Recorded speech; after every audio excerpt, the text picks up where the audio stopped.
बिस्मिल्लाहिर्रहमानिर्रहीम अस्सलाम वालेकुम स्टूडेंट्स। आज की वीडियो में हम CS 302 के लेक्चर 21 का पार्ट 2 करने जा रहे हैं, जिसमें सबसे पहला टॉपिक है इंट्रोडक्शन टू ABEL। और ये चीज़ हम पहले कई दफ़ा पढ़ चुके हैं। ABEL की फुल फॉर्म क्या है? Advanced Boolean expression language.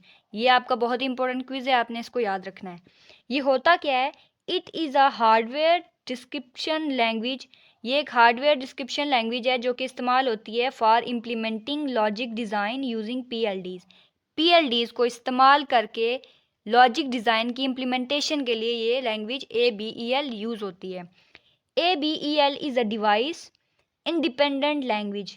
इस लैंग्वेज के लिए हमें कोई भी डिवाइस की ज़रूरत नहीं होती। इंडिपेंडेंट का मतलब होता है आज़ाद होती है। And can be use to program any type of PLD। और ये किसी भी तरह की प्रोग्रामेबल लॉजिक डिवाइस को बनाने के लिए इस्तेमाल हो सकती है। ABEL is run on a computer connected to a PLD। कोई भी कंप्यूटर है जो PLD के साथ कनेक्ट है तो इस पे हम इसको रन कर सकते हैं। अगला टॉपिक है ABEL provides 3 different text based method. अब ये हमें 3 तरह के मेथड प्रोवाइड करता है। पहला है बुलियन इक्वेशन, दूसरा है ट्रुथ टेबल और तीसरा है स्टेट डायग्राम, जो कि हम ऑलरेडी पढ़ चुके हैं।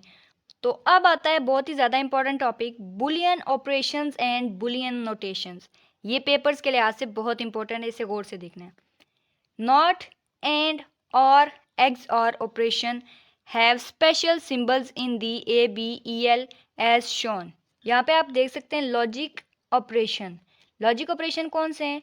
ये लॉजिकल गेट, नॉट एंड और एक्सॉर।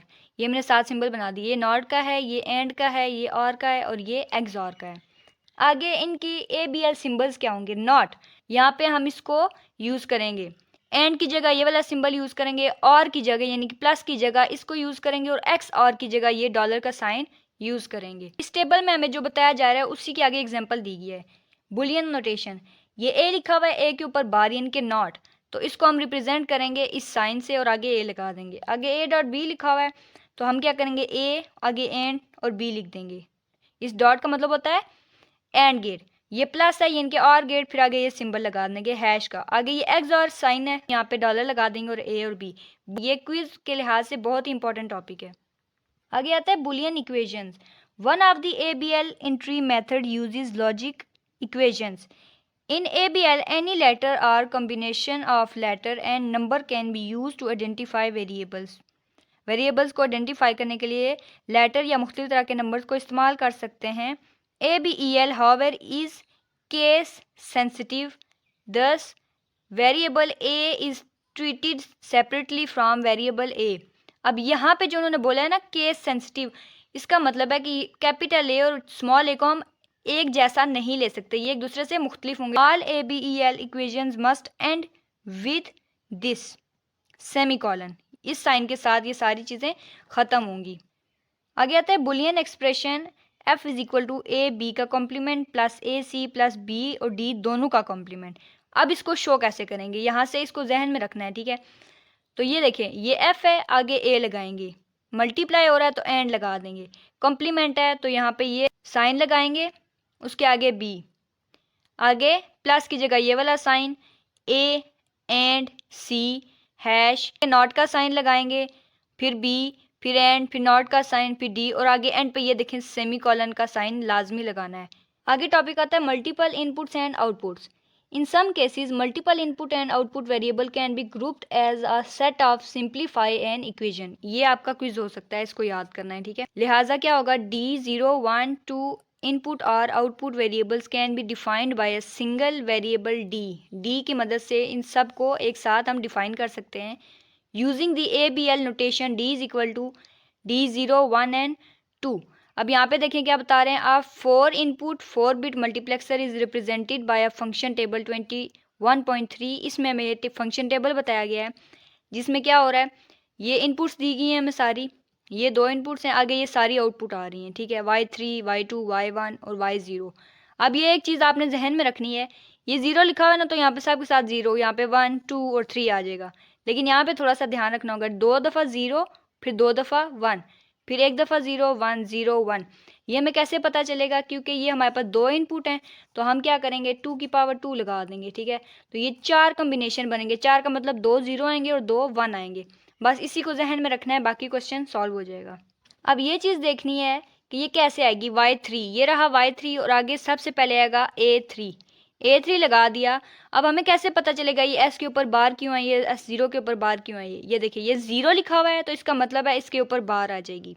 अगला है b3 लिखेंगे। ये देखिए s1 के ऊपर 0 है तो इस पर बार आ जाएगी और s0 के ऊपर 1 है, लिहाजा यहाँ पे कोई बार नहीं आएगी। इसी तरह ये सारी हम करते जाएंगे, फिर y2 की, फिर y1 की और y0 की। अब इस सारी चीज़ को हमने एक्सप्रेशन में कैसे दिखाना है, ये बहुत आसान है। कैसे करेंगे, a3 सिंपल लिखा, आगे ये मल्टीप्लाई हो रहा था तो एंड गेट लगा दिया s0, लिहाजा हम इसके साथ नॉट का साइन लगा के s1 लिखेंगे। फिर आगे एंड लगाएंगे क्योंकि मल्टीप्लाई हो रहा है, फिर क्या करेंगे इसके साथ नॉट का साइन लगा के s0 लिख देंगे। ये प्लस की जगह हैश लगा देंगे। तो ये अब सारी आपने खुद प्रैक्टिस करनी है क्योंकि हम ऑलरेडी इसको डिस्कस कर चुके हैं। आगे आता है truth table. ABL accept a logical design described in the form of truth table. Truth table are sometimes more convenient in describing certain logic circuit. मुख्तलिफ तरह के logic circuit को truth table की मदद से भी दिखाया जा सकता है और effectively दिखाया जा सकता है। The ABL truth table format includes a header and the truth table entries.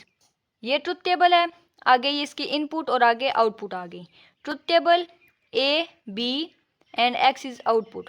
अब यहाँ पे हमें पता कैसे चलेगा कि ये रिजल्ट कैसे आ रहा है। आसान है कि ऊपर हमें बताया जाएगा कि कौन सा गेट इस्तेमाल कर रहे हैं। ये देखें XOR गेट है तो हम XOR गेट को जहन में रख के आंसर लाएंगे। XOR गेट का क्या होता है, अगर दोनों 0 हों या दोनों 1 हों तो आंसर हमारे पास 0 आता है। एक 0 एक 1 हो तो आंसर 1 आ जाता है। इसी तरह ये जो नीचे सारी की हुई हैं ये भी XOR गेट से रिलेटेड हैं, तो आपने ये आप खुद देख लेनी है। अब आता है हमारे पास टेस्ट वेक्टर। ये क्या होता है, once the logic circuit design has been entered its operation is verified by. जब भी कोई लॉजिक सर्किट है डिज़ाइन कर रहा है, वो अपना काम स्टार्ट कर रहा है, तो उसको सबसे पहले टेस्ट किया जाएगा, वेरीफाई किया जाएगा बाय यूजिंग टेस्ट वेक्टर की मदद से। A test vector specifies the input and the corresponding outputs. आसान अल्फाज में टेस्ट वेक्टर क्या करता है, टेस्ट ही करता है कि इनपुट सही जा रही है, आउटपुट सही आ रही है, इस सारी चीज़ों को देखेगा और जो लॉजिक सर्किट है वो ठीक से काम कर रहा है या नहीं। Test vectors are essentially the same as truth table. ये भी आपका क्विज आ सकता है। अगर एग्जांपल है test vector of a 2 bit comparator, ये जहन में रखना है। यहाँ पे ये दो बिट के कंपैरेटर बने हुए A1 A0, यहाँ से हमें पता चलेगा ये 2 बिट का है, B1 एंड B0। इसके अलावा GEL, ये अब इसका रिजल्ट आ रहा है। ये 1 से लेके 15 तक की बाइनरी फॉर्म है और टेस्ट वेक्टर की मदद से इसका जो आउटपुट है वो उसको हम टेस्ट करेंगे, चेक करेंगे कि ये बिल्कुल ठीक है या नहीं। आगे आता है दी ABEL इनपुट फाइल। अब इनकी फाइल कैसे बनाई जाती है। When an input source file is created in ABEL, a module is created which has 3 sections. ये कोई फाइल अगर बनाई जाती है तो वो 3 तरह के सेक्शंस आगे क्रिएट करती है। पहला होता है डिक्लेरेशन। डिक्लेरेशन में क्या होता है, section generally include the device declaration, pin declaration and set declaration. दूसरी होती है हमारे पास लॉजिक डिस्क्रिप्शंस एंड तीसरी होती है टेस्ट वेक्टर, जो कि हम ऑलरेडी पढ़ के आ चुके हैं।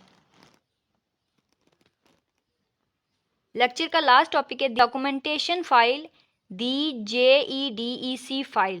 ये क्या होती है, after N input file is processed bye ABEL, a documentation file is generated which provides a hard copy. जो हमें फाइनल तौर पे हार्ड कॉपी मिलती है बुक या किताब की सूरत में, वो होती है इसकी मदद से of the final reduced equation, a JEDEC file and a device pin diagram. अब ये फाइल क्या होती है, is downloaded to the PLD की मदद से डाउनलोड होती है programmer to program the appropriate PLD device. तो उम्मीद करती हूँ लेक्चर की आपको समझ आई होगी। मिलते हैं नेक्स्ट वीडियो में, रखिएगा अपना बहुत सारा ख्याल। अल्लाह हाफिज़।